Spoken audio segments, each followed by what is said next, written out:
and students were from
এবং এই অর্থনৈতিক সামাজিক জীবন, এই বিপর্যস্ত অর্থনৈতিক সামাজিক জীবনকে আবার ফিরিয়ে আনার লক্ষ্যে আবার যেটা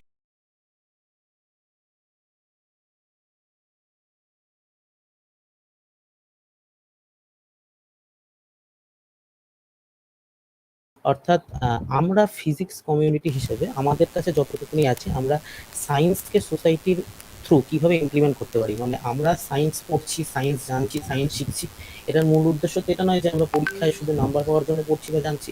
এটার মূল উদ্দেশ্য হলো আমরা সায়েন্সকে প্র্যাকটিক্যাল ফিল্ডে কিভাবে ইমপ্লিমেন্ট করতে পারছি। অর্থাৎ সেই সমস্ত লোক, সেই সমস্ত সংস্থা যারা ফিল্ডে নেমে কাজ করছে তাদের পাশে আমরা কিভাবে দাঁড়াতে পারি।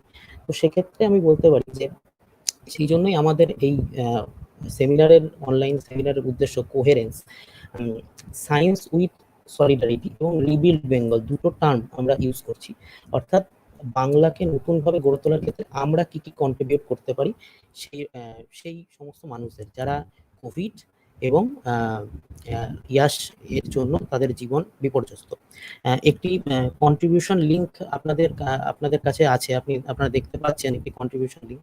তো সেই কন্ট্রিবিউশন লিঙ্কে যারা যতটুকু সামর্থ্য, যার যতটুকুনি সামর্থ্য বা যতটুকুনি ক্ষমতা, তারা আপনারা সকলে এই কন্ট্রিবিউশন লিঙ্কে গিয়ে কন্ট্রিবিউট করুন এবং রিবিল্ড বেঙ্গল এবং সায়েন্স উইথ সোসাইটি এবং solidarity with the persons who are tirelessly working for the rebuilding of the Bengal. অর্থাৎ আপনারা তিনটে উদ্দেশ্যকে একত্রিতভাবে যদি আপনারা দেখেন, তিনটে উদ্দেশ্যকেই সমানভাবে সফল করার দায়িত্ব কিন্তু আমাদের সকলের, আমাদের সায়েন্স কমিউনিটি এবং ফিজিক্স ফোরাম প্রত্যেকেই রিবিল্ড বেঙ্গল এই ভাবনাকে সমর্থন করে এবং সলিডারিটি জানায়।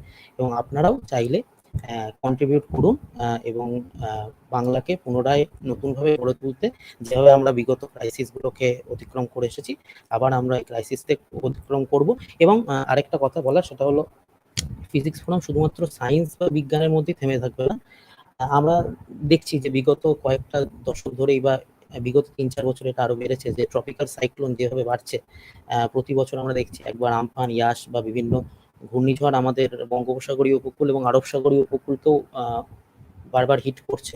তো আমরা বিজ্ঞানের ছাত্র হিসেবে আমরা কি করতে পারি? আমরা বিজ্ঞানের ছাত্র হিসেবে আমরা যেমন এখানে ফান্ড রেজিং করছি এবং সেই সমস্ত মানুষের পাশে দাঁড়াচ্ছি, তাছাড়াও এর একটা পার্মানেন্ট সলিউশন কি হতে পারে, এই ঘূর্ণিঝড়ের কারণ কি এবং ঘূর্ণিঝড় থেকে ঘুরে দাঁড়ানোর উপায় কি, সে সম্পর্কে বিশেষজ্ঞদের সঙ্গে আলোচনা বা আমাদের নিজেদের মতামত, নিজেদের পোস্টার, নিজেদের ভাবনা চিন্তা, সেগুলোকেও ফুটিয়ে তোলার একটা মাধ্যম হিসেবে ভবিষ্যৎকালে ফিজিক্স ফোরাম কাজ করবে। তো সুতরাং আপনারা এটার পাশে থাকুন এবং ইফ পসিবল সকলে আপনারা এই কন্ট্রিবিউশন লিঙ্ক দেওয়া আছে, আপনারা কন্ট্রিবিউট করুন।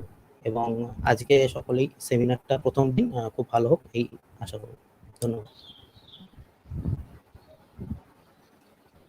Thank you, Shomojit.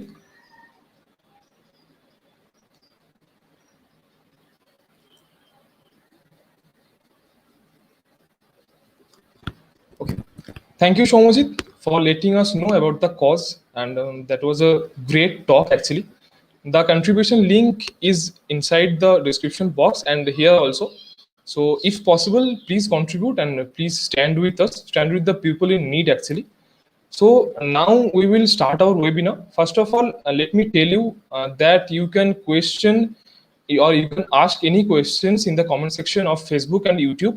We will pick some questions and ask our respected professor to answer those questions. So feel free to ask any questions. Thank you. So without any further ado, let's call our respected guest lecturer, Sir Dr. Samriddhi Sankar Ray. He is currently an associate professor at ICTS TIFR, Bengal, India. So today's topic is the fascinating world of turbulent flows. So,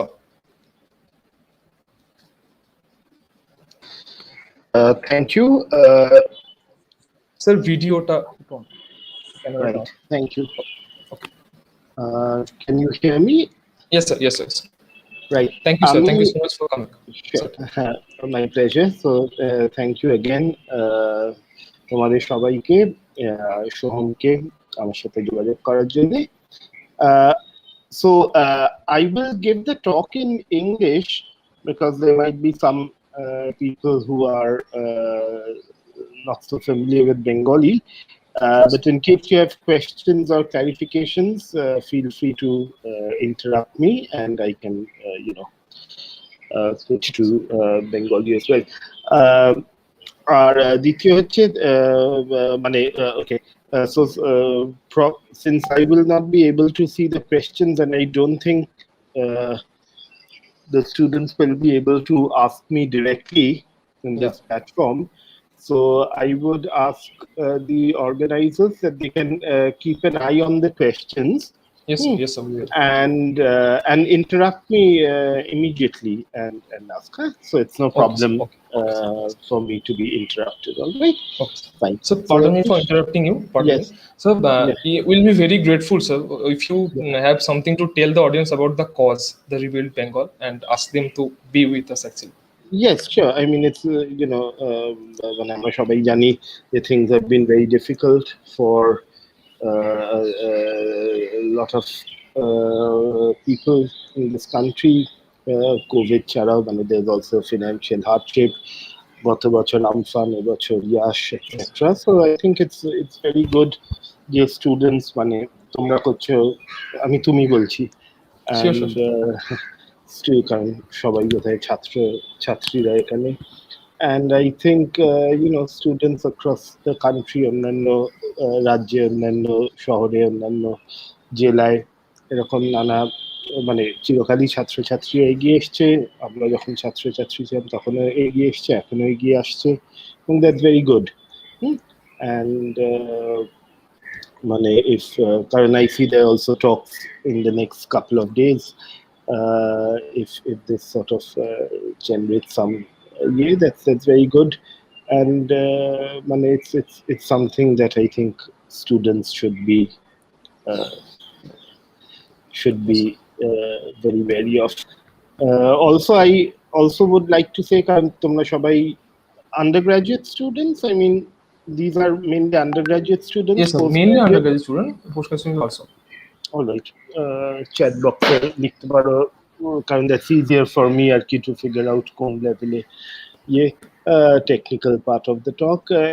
Also এই lockdown etc things are very difficult ছাত্রছাত্রীদের জন্য, remote learning, সব জায়গায় access, net access, gadget access, এগুলো these are very important sort of problems that unfortunately you all have to go through. One of the things that মানে just because তোমাদের থেকে আমার বয়স আর একটু বেশি, মাথায় একটু টাক পড়েছে তোমাদের থেকে পড়াই, তাই মাস্টারমশাই হিসেবে যে একটা জিনিস মাথায় রাখা ভালো, সেটা হচ্ছে ইভেন্চুয়ালি তোমাদের সকলকে পড়াশোনায় ভালো করতে হবে, কারণ ইভেন্চুয়ালি সেইটা sort of brings with it confidence, brings with it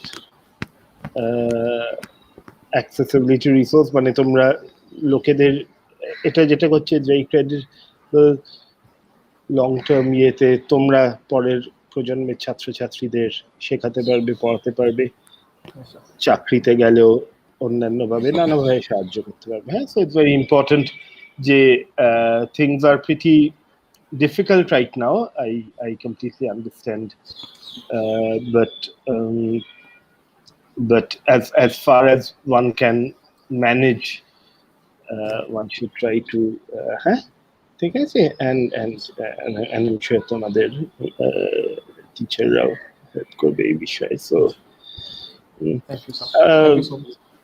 হ্যাঁ, so my best wishes are forumটা গজাচ্ছে। It's also true যে মানে it's good to involve not just physics, mathematics, chemistry, biology, etc.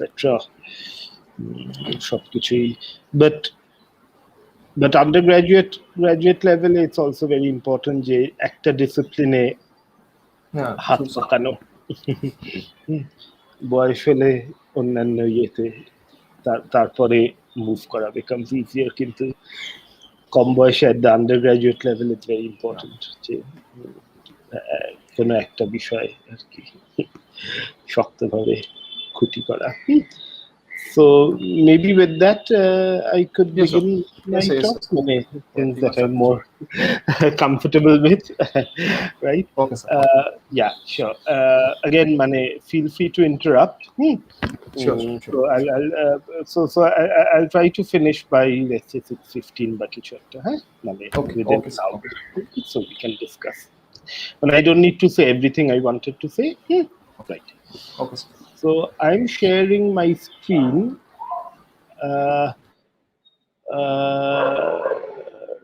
Right. Share.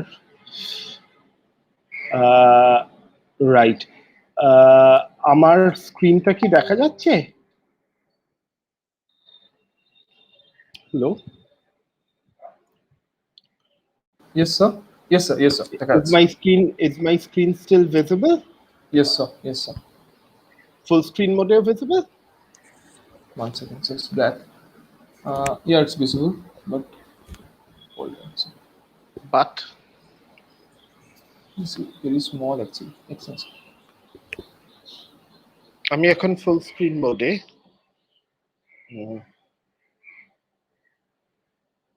Sir, it's okay. It's fine? Yes, sir. Yes, sir. Yes, sir. You can. All right. Thank you, sir. Very good. ঠিক আছে, thanks. So, just to introduce, I work in the area of what is known as non-equilibrium statistical physics broadly, and more specifically, one of my main interests is what are known as turbulent flows, and it appears in many shapes and forms. So in that sense, it's sort of pertinent a little bit to what you were talking about, cyclones and tropical weather. And we'll see a little bit of what's going on. The world of turbulent flows is rather fascinating.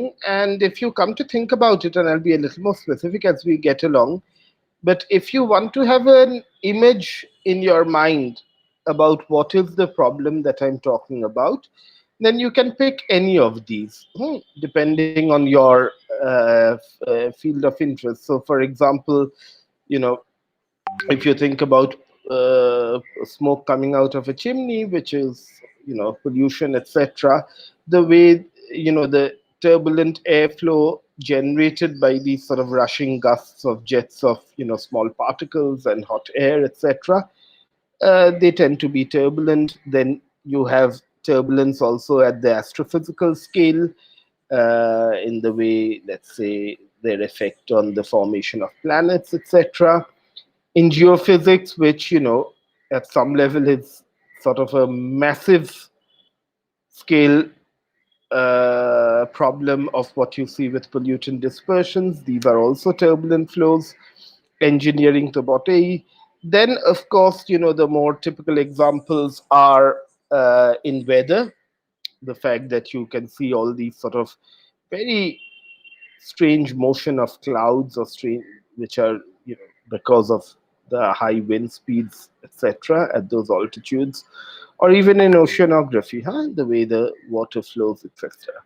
So, in a sense, turbulence is sort of everywhere in our lived experiences. So, before I get into the science a little, just to again motivate all of you, because I don't want to be very technical, because some of these things are a little, not something that you would have encountered in your undergraduate courses. So let me begin by sort of some of the sort of folklore and semantics associated with it.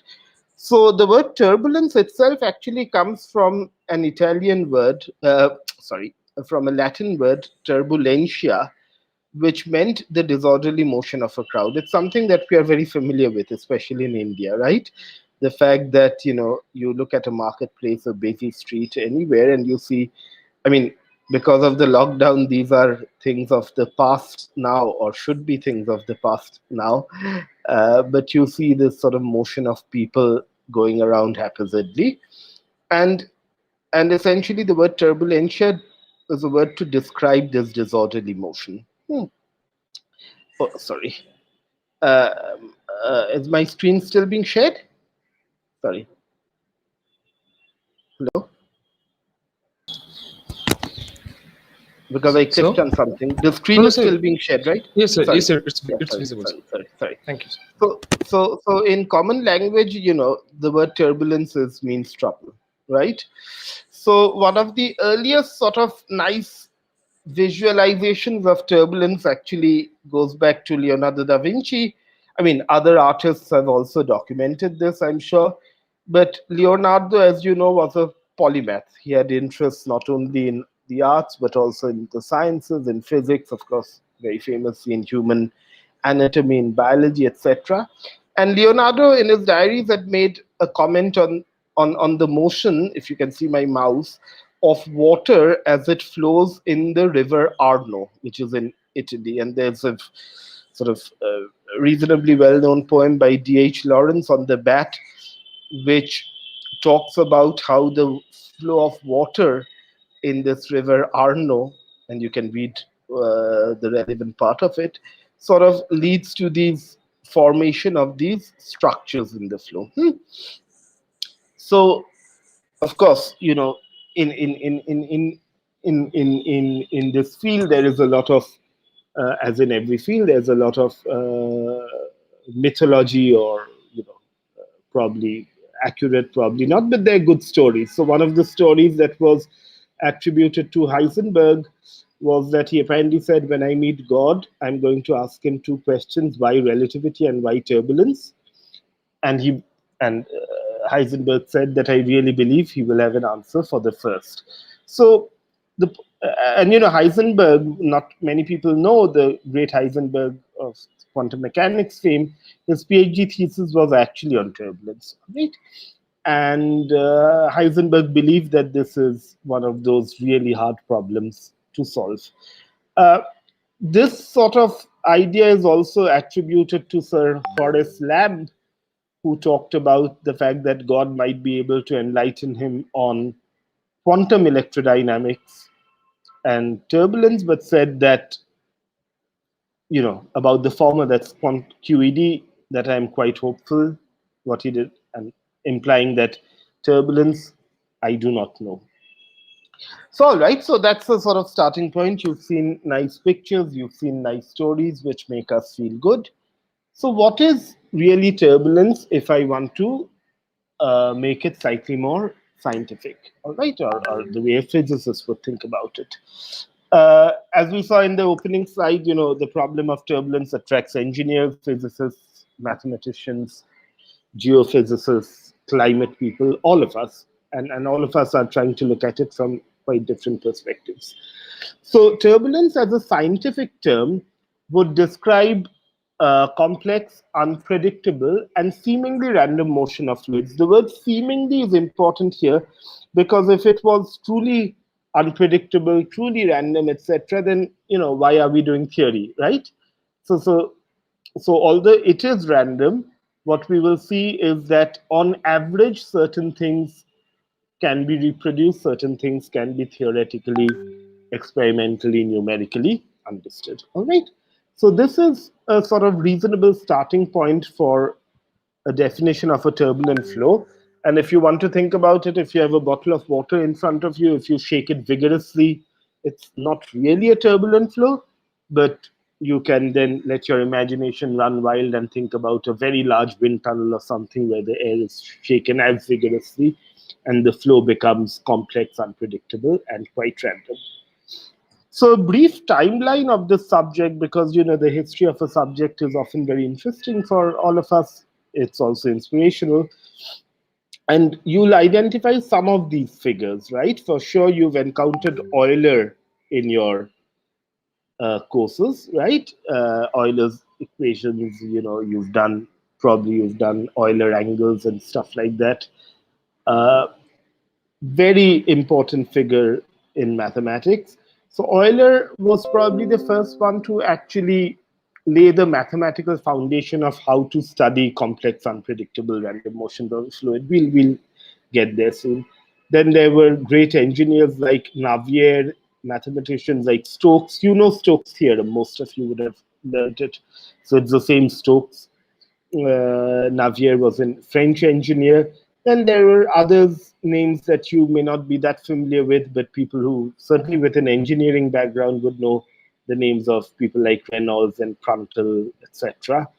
And more recently, there have been people like Crichton, Parisi, Frisch. So the dates in the middle are sort of, and this is completely a personal bias. So if you ask someone else who works in turbulence to give a timeline, he or she will probably give a very different timeline with different names, because it's an old field and there have been many, many remarkable breakthroughs. So the list that I have is biased by my own interests in the subject. And so I'm not claiming this to be a comprehensive list. All right. So, but it's good to see these years, just to see how long people have studied this problem.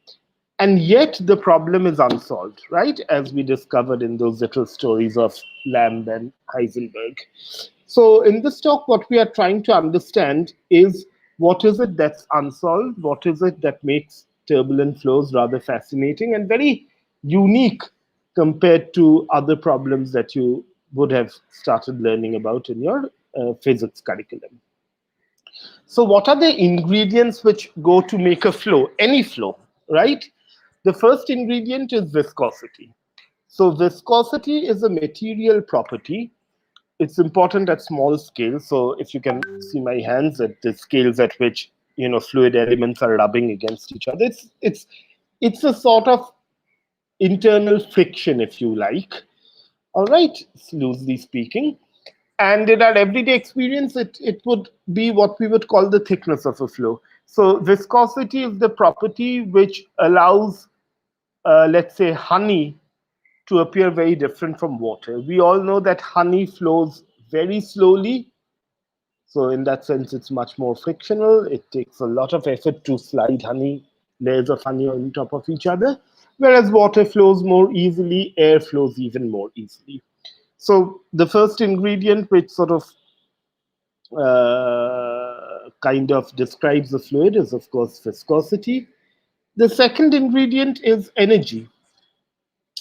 So a flow is maintained by stirring, right? So when you make a cup of tea or coffee, and if, like me, you have the habit of adding sugar, you take a spoon and you stir your coffee, right? Now, after you stop stirring, at some point, the coffee, the fluid in your cup stops moving around, right? It's only when you're stirring, that is when you're pumping in energy, that the flow is moving. And typically you're pumping in energy at large scales because, for example, if you have a coffee cup and you're using a spoon and you're stirring, then your energy is being pumped in, you're injecting energy at a length scale, which is, let's say, the scale, the sort of radius you're making as you stir the coffee, right? So that's sort of large scale. It could be like this, the size or the diameter of your coffee cup or something like that, right? Or in a room, if you switch on the fan is disturbing the air and the air is moving and you get breeze. So essentially your fan blades, which are large, they're not microscopic, right? They determine the scale, the length scales at which you're sort of pushing energy into the system. In typical experiments, for example, in a wind tunnel, you have what are known as grids, and you have a video of that on the right side, where you push in, for example, air through these holes, and you have these little flaps which move around in a haphazard manner. Technically, this is what's known as an active grid, and they sort of generate the flow. And finally, you have boundary conditions. So all of you all have done some level of differential equations. So boundary conditions are very important, right, when you solve differential equations. So here, for example, the boundaries play a very important role, and it sort of determines what is the airflow past this. So for example, in this video that you see here, the top ball is a much smoother surface. I think it's a tennis ball. It's a visualization done in the lab. The bottom ball, I believe, is a golf ball, so it has little holes in it. Now, air is being pushed from the left. It goes past the ball, the two balls, which are exactly of the same size. But because the boundary conditions are different, because the surface of the balls are different. One has all these holes, the other is nice and smooth. What you end up seeing is the flow after it leaves the ball, the top and the bottom look rather different, right? So boundary conditions play a huge role. And for those of you, for example, who watch cricket, etc., that swing bowlers, etc., kind of tend to alter the boundary conditions by making one side of the ball smooth and shiny and the other not so. All right. So the ingredients which determine how a flow looks like are essentially viscosity, energy injection, and the boundaries. All right. Very good. So a real mathematical framework. So how do you sort of solve problems in physics, right? Or in mathematics or in science? So all these are nice words, but essentially the question that you're asking, and you can go back to your Newtonian mechanics, is the following. If the velocity of the fluid at some position x and t is u, then can I determine u? Remember how you did your projectile sums in your class 12 or in your undergrad? You know, you are given a set of initial conditions and you want to find what the final velocity of a projectile is. Or, in other words, can I write down an evolution equation of u, which if I can solve, and we will see that it's hard to solve, but which if I can solve, I will be able to write down the velocity of the fluid at any point x in space and time t. So the person who wrote this down first was Euler in 1757, maybe in 1758. The work was published. And this is what is known as the Euler equation. It's one of the most famous equations in physics. So it says that u is a function of x and t. It's a velocity vector. That's why you have partial derivatives. It says that the velocity of a fluid, by the way, there's nothing turbulent about this yet, but the velocity of a fluid is written as the partial derivative with respect to u. Then there's a nonlinear term, and we'll see that this is the cause of nightmare, is equal to the gradient of pressure, which is like a force, divided by the density of the fluid. All right? So this is nothing but writing down Newton's equations of motion, but keeping in mind that now you're not dealing with discrete particles, but you're dealing with a continuum medium, namely fluid. So these equations are valid at a length scale where the fluid is a continuous medium, right? So these equations would break down, for example, if you're trying to understand things at the level of the mean free path of individual molecules, etc. Right? So this is a what's known as a continuum description.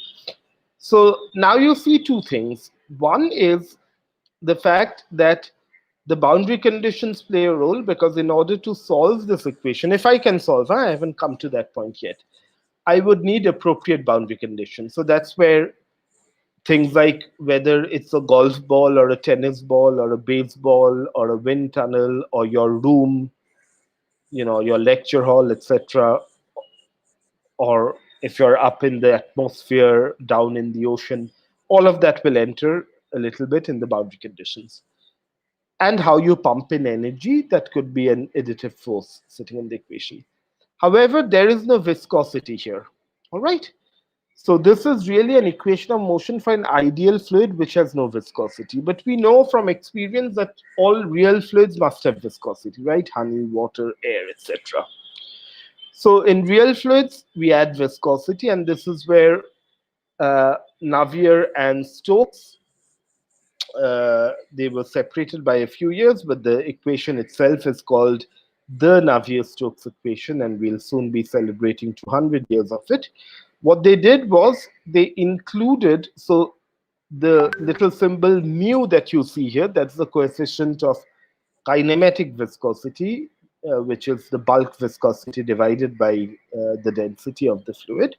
So they added this extra term, which allows for the energy. So if any of you are, again, since I don't really know at which stage of your BSc, BTech, MSc you guys are in, but for some of you, you can, you can probably in your head take a dot product of this equation with u and then see that the middle term vanishes, etc. And you'll, essentially see that this term acts like a dissipative term. This will destroy the energy which is created, which is why if you pour honey, shake honey vigorously and pour, very soon it comes to rest. Why does it come to rest? That's because the energy is lost, it's dissipated. Huh? When you roll a ball on a table, you lose energy because of the friction. When you pour a fluid, of course, there are boundary effects because the fluid is touching some surface. But inside the fluid in the bulk of the fluid, it also comes to rest because energy is being lost through dissipation, and this viscosity really is the guy which sort of allows you to dissipate. All right. So the mathematical framework is this. So the question is, you want to know the velocity of a fluid at position x and t. I mean, you would like to know this for a typhoon, for a cyclone, for a tornado, right? And if you know this, you're done. You know when it's arriving, when it's going away. And for any real fluids, etc., this is set by this equation. So if you can solve it, you're done. The problem is, because this is a nonlinear equation, it's impossible, except in very pathological cases, to actually have a real solution for this. Furthermore, in this talk, I will assume incompressible fluids like air and water, etc., because that makes life simpler. All right. So at this point, I will stop, and I'll ask the organizers to let me know in case there is any question or clarification they want.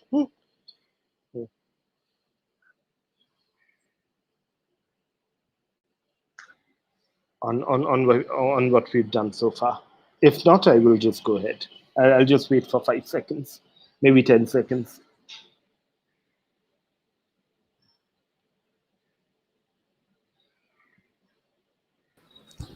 So, am I audible?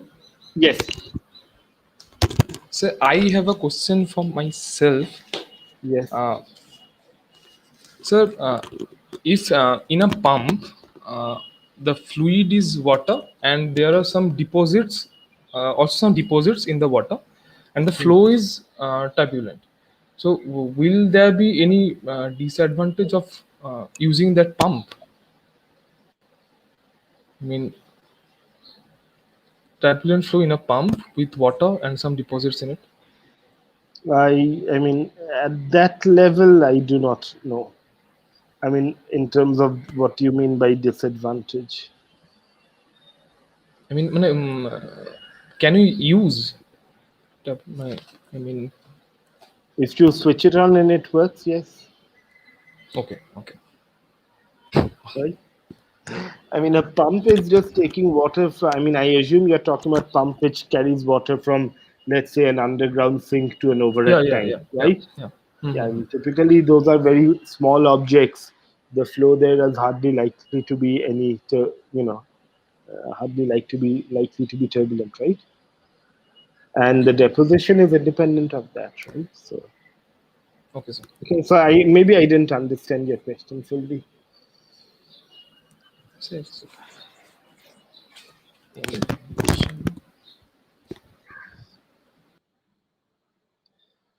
Okay, so I'll sort of move on.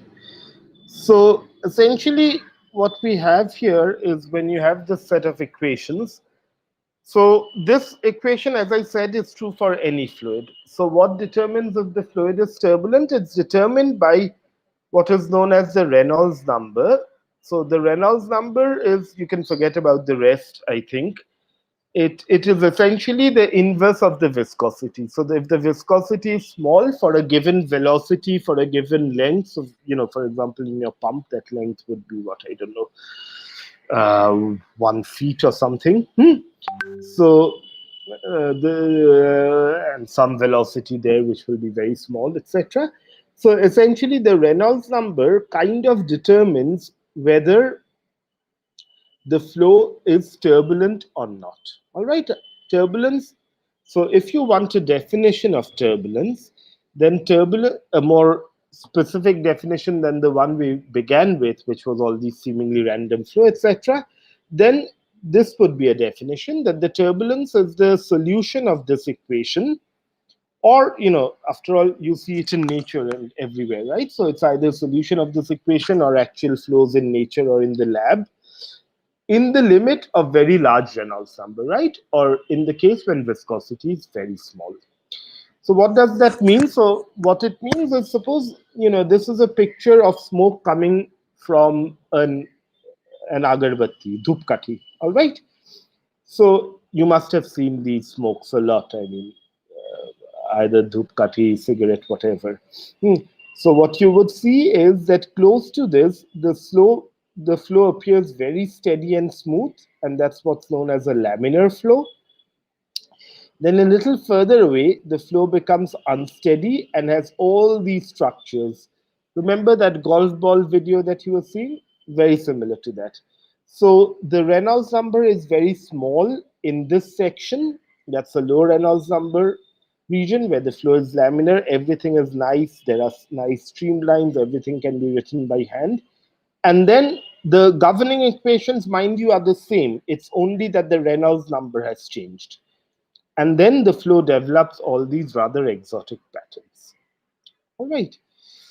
So in a sense, fully developed turbulence is an example of non-equilibrium, what's known as non-equilibrium statistical physics. I guess in college you all would have done mainly equilibrium statistical physics right now and not much of non-equilibrium. So non-equilibrium, as you can guess, is when things are far from equilibrium. So what you have is, so for example, here is the velocity of a turbulent flow as a function of time. So you see that it's not an equilibrium because there are fluctuations all over the place. It's going up and down. But on average, if you take a long enough time series of this, then let's say, at every 1 hour interval, if you take the average, they're likely to be roughly the same. All right. So that is what is known in physics as a non-equilibrium steady state. So what happens is that on average, the energy that you are pumping in is balanced by the energy that you lose through viscous dissipation. All right. And the sort of telltale signatures, the kind of, fingerprints of a turbulent flow is that the flow is chaotic. It's, of course, irreversible. That's because there is dissipation. So as soon as you have dissipation, things become irreversible. It's intermittent. By intermittent, for example, you can take a look at the plot here. If you can see my mouse, the right-hand side plot, what you have is the following. It's a plot of the dissipation rate. So one can measure the energy being dissipated per unit mass in a flow, and one can measure a time series of that. So what you see is that there are periods when the amount of energy being sort of, dissipated is very small, and then there are periods when they're pretty high. All right. So you can imagine, for example, this is the runs per over in a cricket match, and this is the period where Dravid is batting, and this is where Sehwag is batting. All right. So this is what you would imagine to be an intermittent signal, that there are highs and lows, and things are very irregular. All right. There are multiple, and also there are multiple length and time scales. So for example, if you look at the middle figure, this is a color plot of what is known as a, let's say, okay, for convenience, think about this as the temperature that you've measured, the temperature in a flow, and yellow is, let's say, high temperature, blue is low temperature. You see that there are patches of intensely high temperature, there are patches which are very cold, and they quickly change from one to the other. So you cannot really say that things are similar on a length scale, let's say 1 centimeter or 2 centimeter. The physics really, depends on multiple length and time scales in the problem. All right, so these are sort of the signatures of such turbulent flows. So in this sort of talk, we'll just try to understand how energy transfer happens, and I think that should be, beyond that, things would be more complicated. So the question is really the following. You switched on the fan in your room, or you've taken your cup of tea and you've stirred the tea to mix the sugar. So you've pumped in energy at some length scale, let's say, I don't know, let's say 1 meter. All right. We said that viscosity acts at very small length scale. Let's say viscosity acts at, I don't know, maybe 0.1 millimeter. All right. So for energy to be dissipated, the energy that you pumped in at 1 meter, that somehow has to transfer to that 0.1 millimeter, right? After which viscosity, like an eraser, will rub out that energy. All right. So we'll try and understand how that, in a very soft way, not in a rigorous mathematical way, huh, we will try to understand how that energy transfer happens. All right. So is the sort of question or motivation clear to you guys? Otherwise, I'll again pause and ask the organizers to see if there are any questions related to this.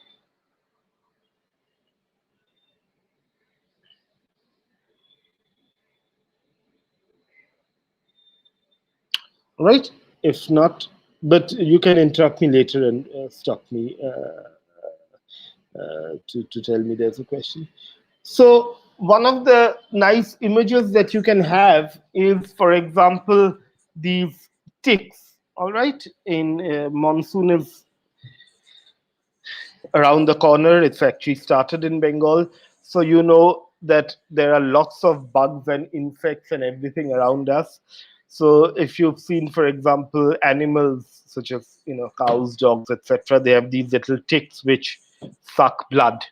If you've observed carefully, there are small ticks which are sitting on those bigger ticks, etc. So Jonathan Swift, who was a great satirist in the 18th century, actually wrote a poem on poetry and wrote that naturalists observe a flea. Flea is an insect which had smaller fleas that on him prey, and these have smaller yet to bite him, and so proceed ad infinitum. He was making fun of poets, about poor quality poets, not good poets. So he said that thus every poet in his kind is bit by him that comes behind. So what this means is, if you look at this picture, so this is a large length scale, if you see my mouse, so that's the bigger animal, or in our problem, the 1 meter size length scale. It's sucking blood. So there are these smaller insects sucking blood, then smaller and smaller. And so the blood from this big chap gets transferred to the smaller ones. So I'll use this image to talk about energy transfer or energy cascade from large length scales to small length scales. So this idea actually goes back to Lewis Fry Richardson, who was a Cambridge mathematician, applied mathematician, engineer, who talked about that if you have a flow, so at large scales, the flow has something like this. So take a bottle of water if you have it in front of you and shake it, and you'll see some large structures, which will die down soon because once you stop shaking, there's no injection of energy. Very soon, viscosity will kill all the energy. So the point is that these bigger structures then try to sort of feed energy into smaller and smaller structure till you get to the viscous scale. So that's the large scale, the forcing scale, then the energy gets transferred smaller and smaller till you hit these viscous scales. All right, so this is a parody of Swift's poem. Big worlds have little worlds that feed on their velocity, and little worlds have lesser worlds, and so on to viscosity. So in a more sort of rigorous way, what we are talking about is that you inject some energy epsilon at some large length scale L. That energy then gets transferred across scales R, and then eventually at scales eta, that energy gets dissipated through viscosity. All right. So the question that we are going to ask and answer today is a simple one: is can we understand this process of energy transfer? All right. And we'll understand it in a very simple setting where the flow is isotropic. That means there is no preferred direction.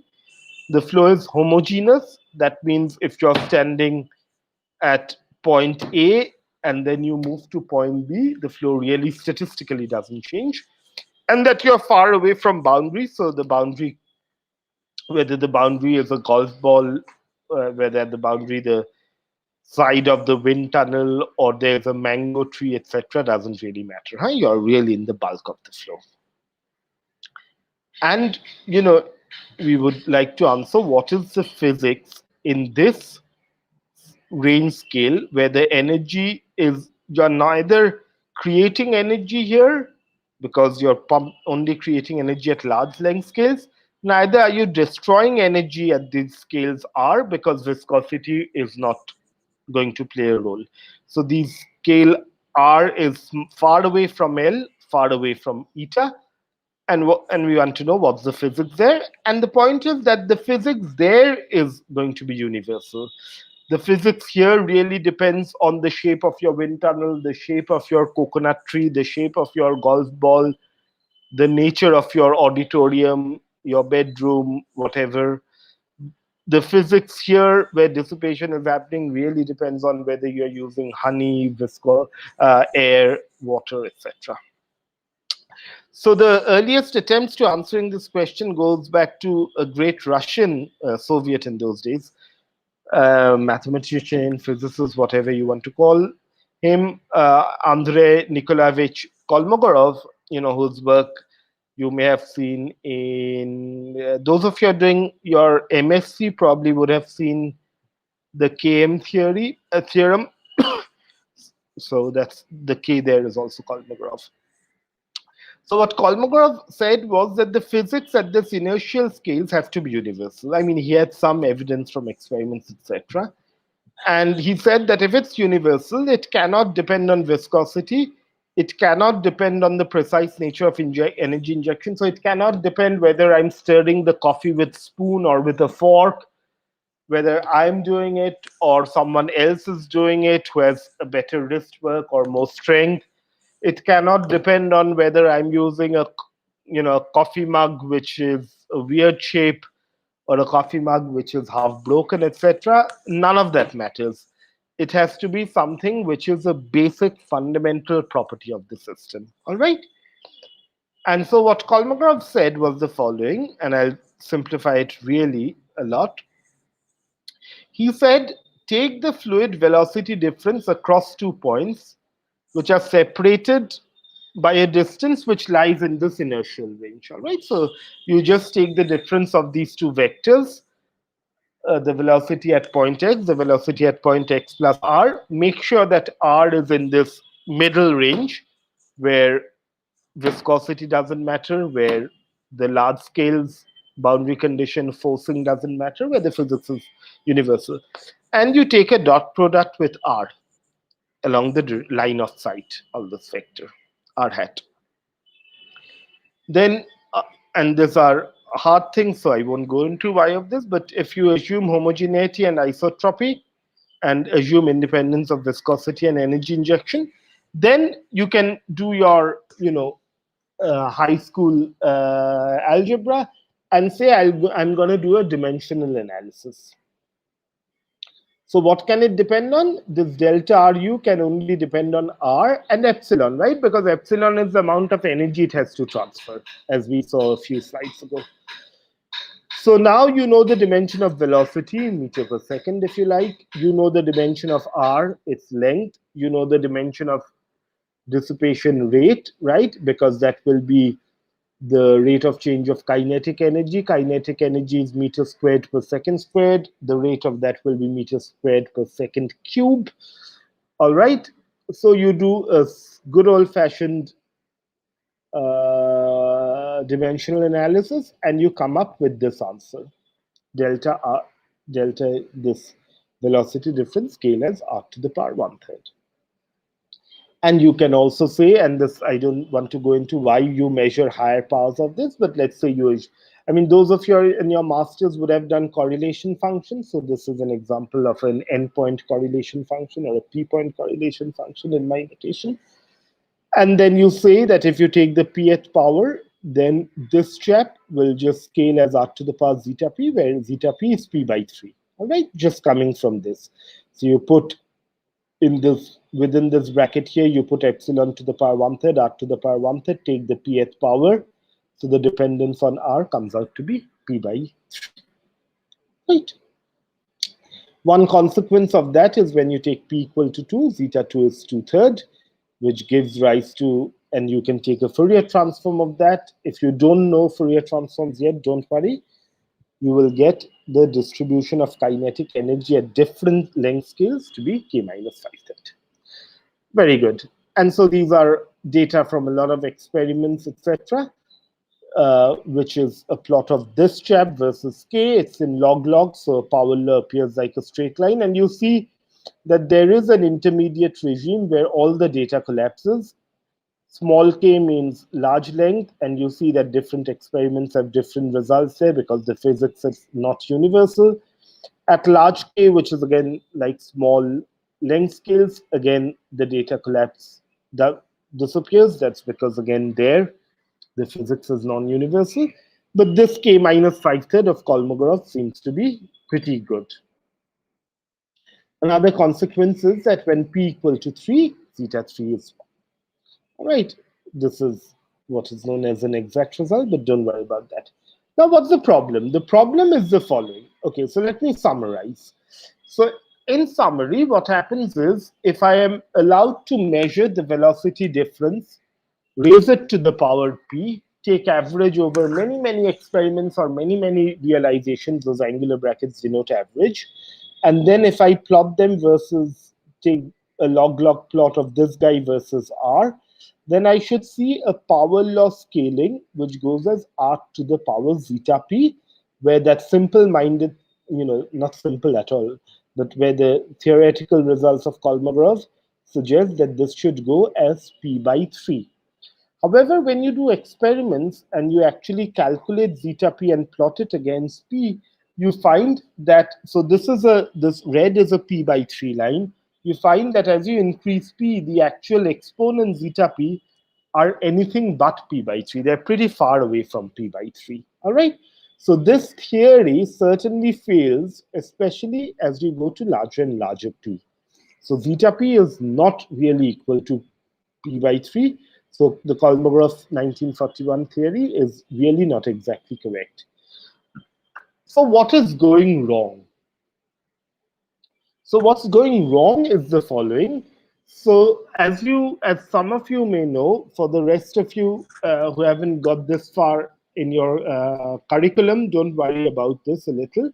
So accept it on faith without proof, that the moments of the velocity this delta RUP, these moments are related to how the distribution of delta RU looks like. I assume that all of you know what a PDF is, right? PDF is you keep on measuring delta RU, make a histogram, then normalize it in a suitable way so that it tells you how many times you get a value, which is 1, 2, 3, 4, etc. All right. So these exponents are in some ways related to the distribution of these delta RU. Now, so the fact that these guys do not follow the Kolmogorov theory must in some way be connected with the nature of these distributions. And what we will see is, so let's first ask the question. You remember we began by saying that turbulent flows are seemingly random. So now let's ask the question, if these turbulent flows were just random, how would such a distribution look like? All right, keep in mind this figure.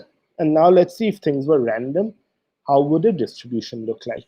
Again, I'll just pause here for a second because since I can't see any of you, it's very hard to do it online. If I can see you, I actually know what's going on a little bit from your expressions. I'll just pause and see if there are any questions. Huh?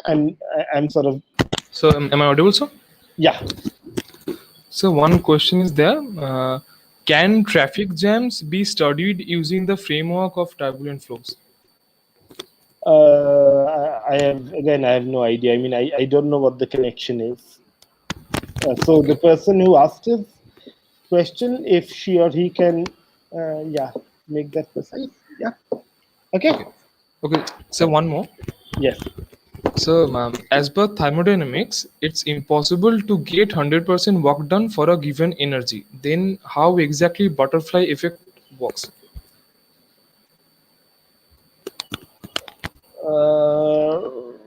Maybe I'll answer the butterfly effect a little later in the talk. Okay. All right. Very good. Okay, so coin toss. Huh? By the way, one comment for all you young people is that let's try to understand simpler things like coin toss. Huh? That will tell us a lot more about physics than traffic jams. All right. So let's do coin toss first and butterfly effects and all these things later. All right. Okay. There's more physics to be learned there. All right. So, okay, now I'll pause and I won't give the answer. So what is the distribution if I do an experiment with coin tosses? How does the distribution look like? So coin toss can have only head or tail, right? So if I do 10 experiments with a coin toss, how many times am I likely to get head? How many times likely to get tail? All of you know the answer to this question? Or you can work it out, right? So let me give the answer to the question, since I don't see you. So this is a coin toss where I've done 4 tosses. So the number of ways in which I get so 0 heads means that all of them came down as tails. There's only one way I can get 4 heads. All right. Maximum is I get 2 heads, 2 tails. If I do it 8 times, you see the histogram appears to develop a certain shape. This shape is what is known as the Gaussian function. All right. And it's a very good thing to play with when you're young. You see, you can do it. You only need to do it 128 times. That takes about, I don't know, yeah, maybe maximum half an hour to do this experiment. Strongly encourage all of you to go back and do this. You'll learn a lot more things, all right, about probability, etc., and make a plot. And you'll see these Gaussian distributions. All right. So a coin toss is a random event. So distributions of random events, for example, this is known as a Galton board, which is randomly things falling. Events which are random mostly have Gaussian distributions. This is SAT score, which is this competitive exam to go into US universities. You can see how random exam results are actually. Typically, the SAT marks are also Gaussian, frequency at which different marks appear. So in a sense, the distribution for a sequence of truly random events are typically Gaussian, all right? And if you have a Gaussian distribution, then all moments are easily calculated. Remember, we were trying to understand the distribution of delta U, and we are trying to compute the moment of delta U. All right, so if delta U was truly Gaussian, then then those moments, those exponents would have been easily calculable. So let's get back to turbulence. So when you look at distributions in turbulence, they're far from Gaussian. All right, so here's a nice plot. So this thing in the middle is something which is sort of Gaussian. But if you look at measurements of delta V, velocity at different time increments, and you see that the smaller you get, they start developing what are known as fat tails. Velocity gradients are non-Gaussian. By gradients, you take the del U, del X, let's say. Fluid acceleration distributions, again, very far from Gaussian. If it was Gaussian, it would have followed this. So essentially, what makes theory very difficult in turbulence is the fact that the distributions are completely non-Gaussian, and this gives rise to what we had talked about as the intermittent nature of the flow. And this, in a very tangible way, gives rise to what is known as anomalous scaling in the problem, which is that the exponents of correlation functions don't seem to follow the simple linear p/3 result. And there are various nice ways in which you can see intermittency. For example, here's a plot of the dissipation. You see there are sharp spikes followed by quiet period. This again is so this, for example, is the trajectory of a small particle in a flow. So green means when it's going slowly, red is when it's fast. So you see it goes slowly, then suddenly it speeds up and moves around like crazy. Probably it's trapped in a vortex, so it's moving in circles. Then it comes out of the vortex, then it again goes slowly. So this is the velocity profile, I believe, in time. So everything in turbulence is not only non-stationary, but it is very spiky, very jumpy. And I won't go into the details of this at all, but just it's important to know who the great, breakthroughs in this field were. So one of the ways in which intermittency is understood is rationalized. It's not a microscopic theory. is due to Frisch and Parisi, who came up with the multifractal formalism in 1985, which essentially talked about the fractal nature of the turbulence dissipation field and the fact that the dissipation field is not only fractal, but it's multifractal. That gives rise to this behavior. And then a little later in 1994, Robert Crichton solved a slightly simpler problem known as the passive scalar problem. It's not really turbulence, where he was able to write down closed form equations for all these exponents. But the important thing is that the origins of intermittency is still not understood fundamentally. All right. So in this sense, turbulence is an unsolved problem. How do you explain these non-Gaussian distributions? How do you explain multiscaling? However, the answer depends on whom you ask, because turbulent problems are essentially a bunch of problems and not just a single problem. So turbulence in some sense is one of the more, this features, intermittency is one of the main features which needs answering. So before I let you go and we are done, just to whet your appetite, because you guys are young and y'all are the future, there are two other problems which are very important and unsolved in turbulence. So common sense would suggest that as viscosity goes to zero, the energy dissipation should vanish, right? Because the energy dissipation is happening through viscosity. However, all measurements suggest that as viscosity goes to zero, that is, Reynolds goes to infinity, the dissipation rate actually reaches a finite positive non-zero value. This problem is known as dissipative anomaly, and we really don't know why this happens, all right? I mean, we know how it can happen. It can happen because the dissipation is the viscosity multiplying the Laplacian of u. So viscosity goes to zero, but the Laplacian of u grows faster than the way viscosity goes to zero, then the product of those two can still be finite, right? So really the question is, how does the Laplacian of u grow so fast such that it compensates the fact that viscosity is vanishing and still manages to do a good job? Okay. The other very famous question that some of you may know is, are solutions of Navier-Stokes for any reasonable initial conditions, are they well behaved for all time? So this, as you may know, is one of the famous millennium problems which were chalked out by CMI, Clay Maths Institutes, for the 21st century. Some of them have been solved since then. And there is a $1 million prize to actually show. So this is one of the 10 problems. Now I think only 7 are unsolved. I'm not sure. Is whether the Navier-Stokes equation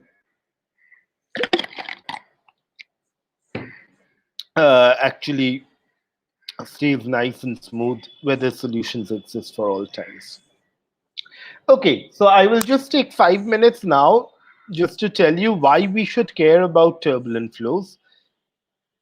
And the reason is that they matter for things which are more tangible. I mean, you can ask, why do you care if a correlation function goes in some way or not?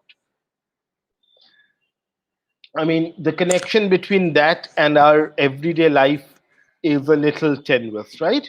So what I want to leave with is the fact that there are actual scenarios which are known as turbulent transport problems, where the fact that turbulence has all these weird properties plays a direct role in our everyday lives, right?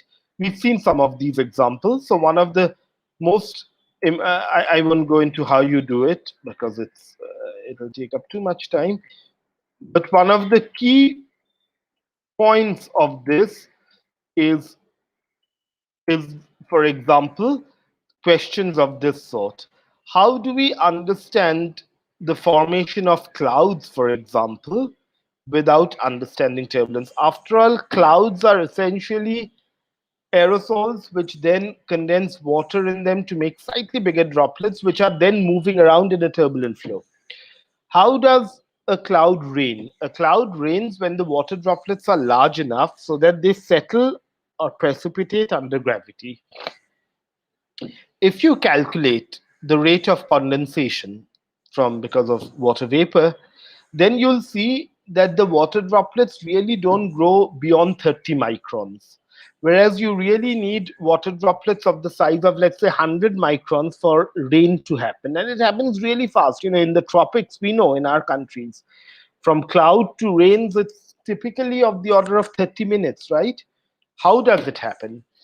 We do not know the answer, but what we do know is because the airflow in a cloud is turbulent, it allows the mixing of these water droplets to hit each other, to coalesce, to grow big, and hence for rain to happen. So, in a sense, turbulence, understanding turbulence itself is very important for many problems which are much more tangible, right? I mean, rain, all of us have seen rain. So where does turbulence come in that story? It comes in simply because, the flow in a cloud is turbulent, and without turbulence, it's very hard to explain how water droplets grow to sizes which can precipitate. All right. Similarly, you have large deformation of droplets. These are emulsions, etc., where the fact that turbulence has a shearing effect leads to deformation and breakup. Then you have things like polymers, chains, macromolecules, which are often in very turbulent flows, for example, in the ocean, right? Then, of course, you have motion and orientational statistics of, for example, ice crystals in high altitude clouds. Those are ice crystals in turbulent flow. Their orientation really plays a fundamental role in global warming. You all began by talking about climate change, etc. So global warming is an important part of that.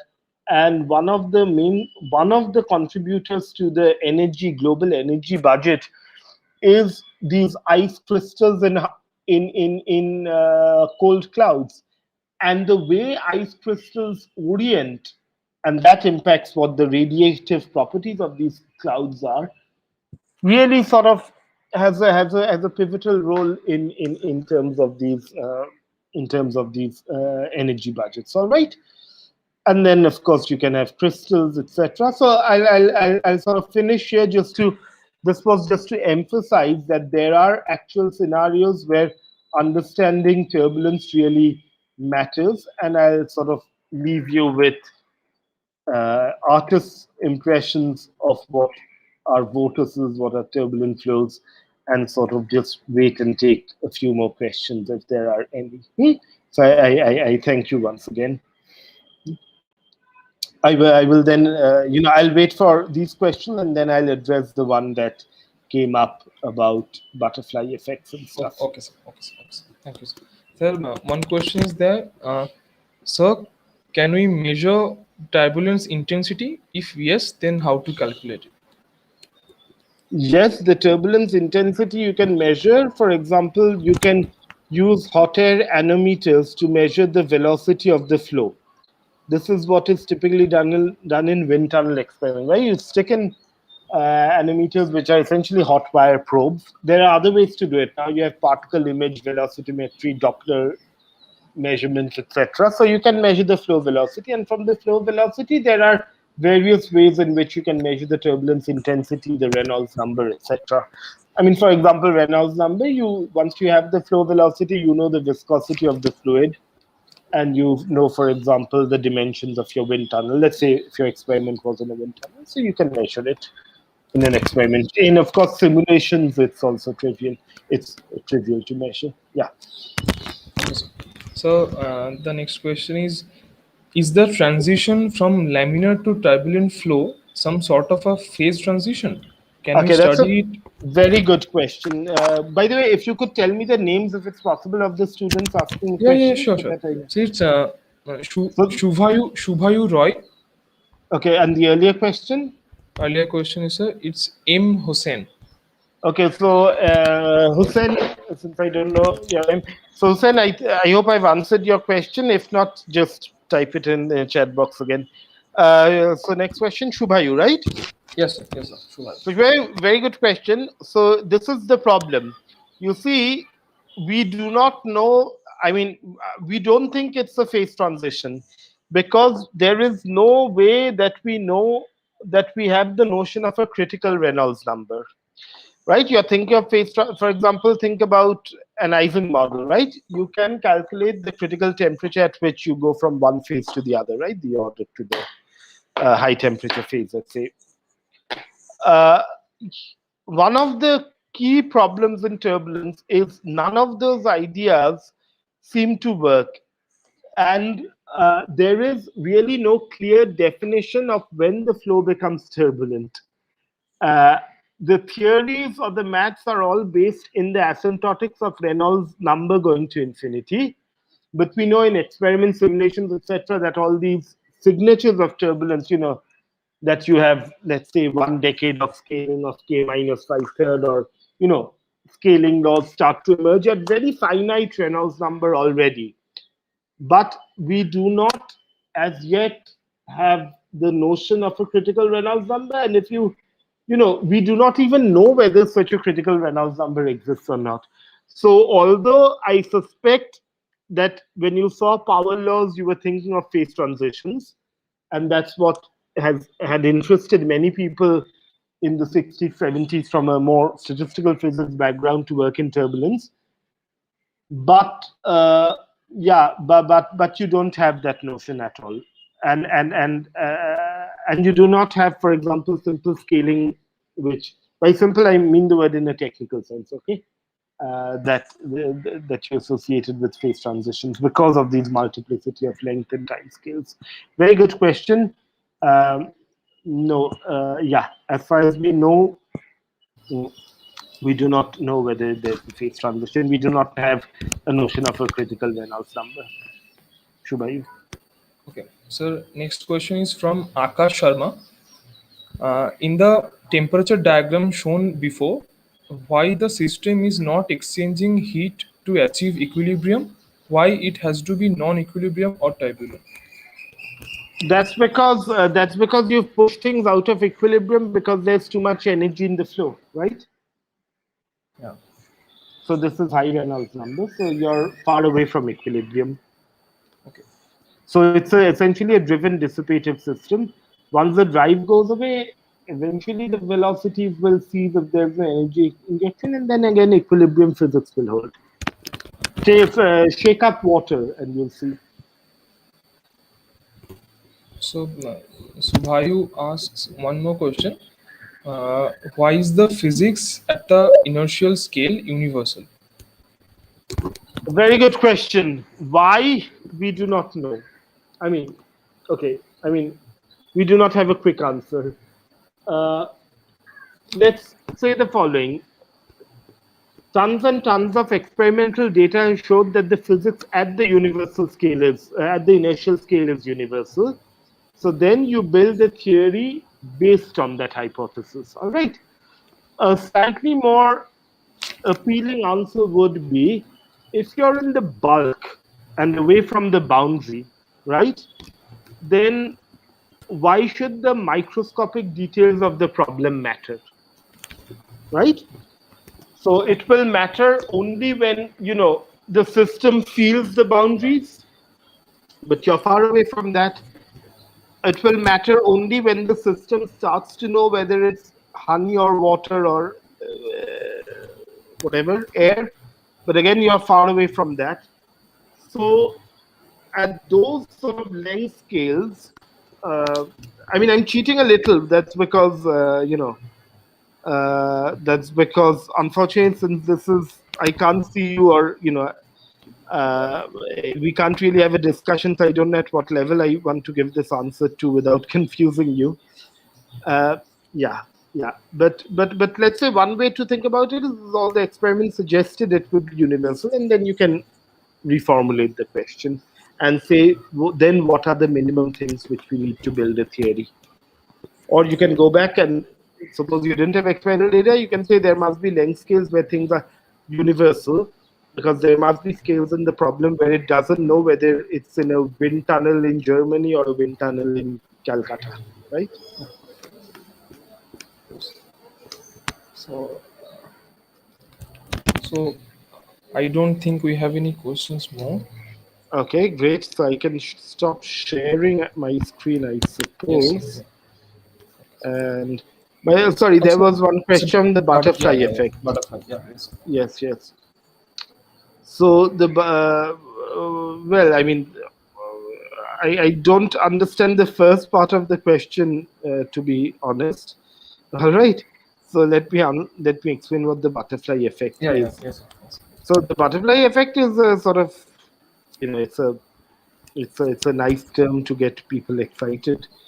What it I mean, I don't think a butterfly flapping its wing in Tokyo, whatever the original statement was, and creating a storm in the US really happens that way because things dissipate. But essentially, the question is the following: for nonlinear systems, things can be chaotic. Although the equations of motion are deterministic, but you can have solutions which are chaotic. Essentially, what it means, if you can see my hands, essentially what it really means is that if you, let's say, you're in a chaotic flow, forget turbulence, just a flow which is chaotic. If you take two particles which are infinitesimally close to each other at t equal to 0, in spite of the fact that they have deterministic dynamics, Newton's laws, all of that, they will exponentially diverge very quickly. So they have, because they exponentially diverge, the inverse of that time scale of diverging is called a Lyapunov exponent. All right. So that's an inherent property uh, of of chaotic systems, of deterministic. I mean, if you're familiar, for example, with the Lorentz equation, so, and if you have access to even the most primitive of computers, you can try to solve the Lorentz equation on a computer and you will see the butterfly effect for yourself. Right? The Lorentz equation, to write a code for the Lorentz equation, is just a 20 line, 15 line code. Just solve it and start with, so Lorentz equation is a set of coupled differential equations, x dot equal to something, y dot equal to something, z dot equal to something. All right? Solve for x, y, z. Start with, let's say, for a given parameter in the problem, which would be something like Reynolds number in the turbulence problem, for a given parameter in the problem, you'll find that if you start with initial conditions x0, y0, and z0, and if you start with initial conditions x0, y0, z0 plus epsilon, really epsilon, and then you evolve and then you solve these two systems, all right. If things were non-chaotic, then the difference at some time there'll be x, y, z for one system. The other system would also be x, y, z plus epsilon, just the small difference at the beginning. If it's chaotic, very soon you'll find that the other system will have completely different coordinates. That's because of this exponential divergence, which is a sort of fundamental feature of chaotic systems. All right.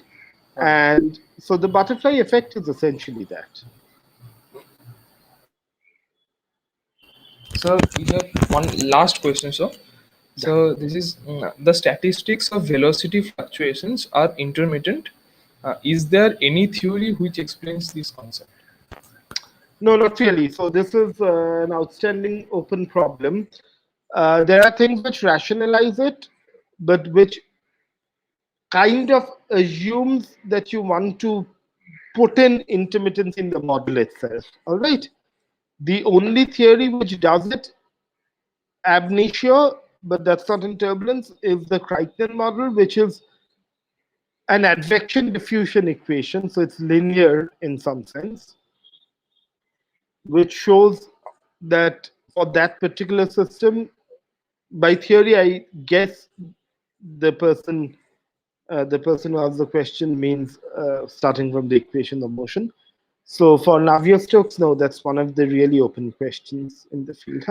Things like multifactorial models, beta models, etc. All of them kind of rationalizes the fact that intermittency will not be inconsistent with certain sort of theoretical models for turbulence, but none of them really begin from the equations of motion, which, as far as we know, is robust and are correct. So there are 2-3 more questions. Can I proceed or? Sure, no, of course. Can I switch on the lights for a minute? Sure, sir. Sure. Yeah, sure.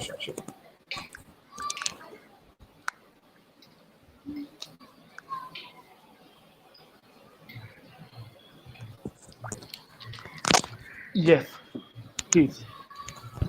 So,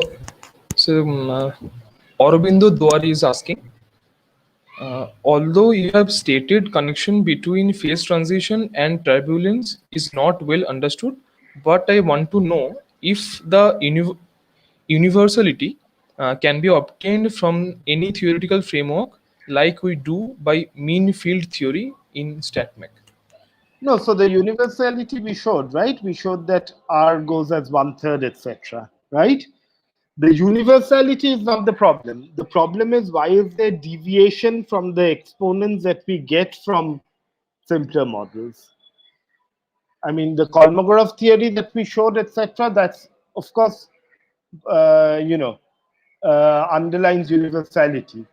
The problem is not there. The problem is there is no micro. So again, as I said, the Crichton model, the multifractal model, all of these these are models. These do not really begin from the Navier-Stokes equation. All of them rationalize that if you built in, let's say, a multifractal dissipation field, then it's possible to get deviations from p/3. But you do not get it directly from the equation. So there's a difference in the approach. All right. The fact that, I mean, if you just take Kolmogorov theory, of course, it sort of shows that the physics is universal at those scales. So that's not the problem. The more important problem is the deviations from if you like, the mean field exponents.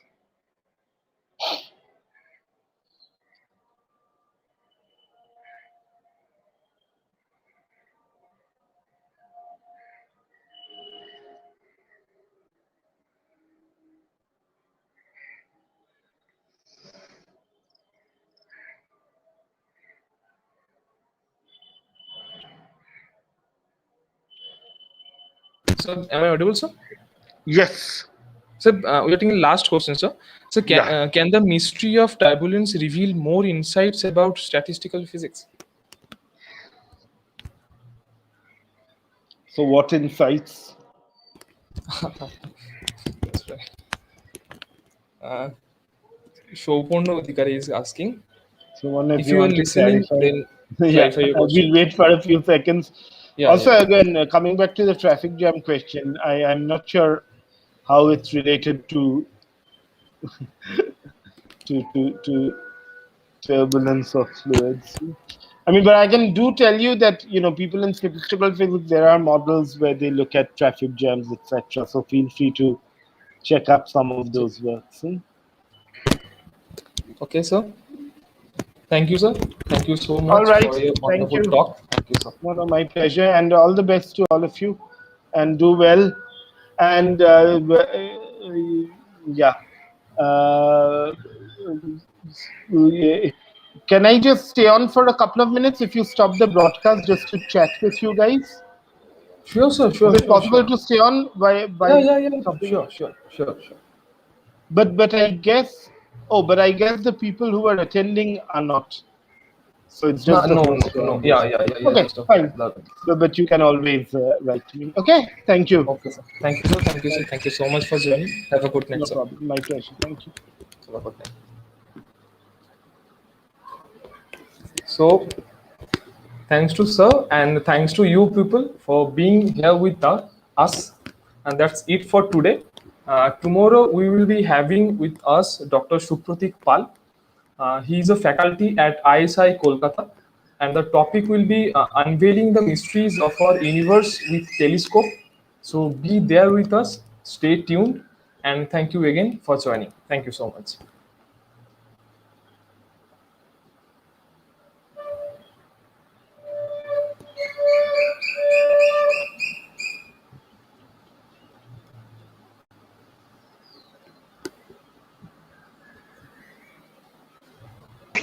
হ্যাঁ বলছি broadcast হয়ে গেছে চাপ নেই Yeah. Okay. ও vine, কেমন হলো? ঠিকঠাক হয়েছে? আরে সৌম ঠিকঠাক হয়েছে, সবই ভালো হয়েছে। আমাদের আরো কিছু জিনিস একটু ভালো করে করতে হবে পরে।